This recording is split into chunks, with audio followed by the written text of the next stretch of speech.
Welcome to Product Critique. Today, we're diving into the latest macOS update, macOS Ventura, and what it brings to Apple's Mac interface. Let's explore the new baked-in apps, fresh iPhone integrations, and the new look multitasking. As with most major system updates, macOS Ventura introduces new features and behind-the-scenes changes rather than dramatic interface overhauls. Mac has always retained a consistent identity since 2001, unlike Microsoft's Windows, which has seen more obvious changes between big releases. If you're familiar with any version of macOS from the last decade, you'll find the Ventura layout quite familiar. However, if you're coming from a Windows PC, there might be a bit more to learn. Let's start with the 3 key areas to know about. First, we have the app dock located at the bottom of the screen by default. This is where you can pin your frequently used apps and see the currently running ones. The dock is split in the middle, with icons to the left remaining in place, and icons to the right appearing only when the apps are active. Next is Launchpad, which serves as your app library, resembling the layout of apps on a tablet or phone. You can organize apps into folders to avoid a cluttered screen with too many icons. Finally, there's Finder, the most in-depth part of macOS, representing your computer's file system and where you find downloaded or created files. It's slightly different from Windows in terms of file access, as macOS aims to keep things simple and prevent users from accidentally deleting essential files. While macOS Ventura offers limited customization options, you can still change the system wallpaper and customize the app dock's position and size.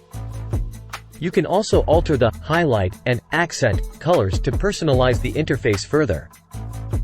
Apple provides a set of free and useful software with macOS, including Pages, Numbers, Keynote, GarageBand, and iMovie.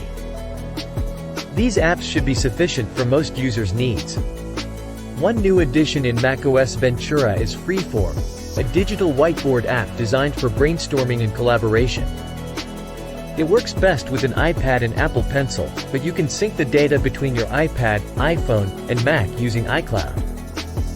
App support on Macs can be a bit tricky, as older apps may not be compatible with the latest macOS updates or the new M-series chipsets.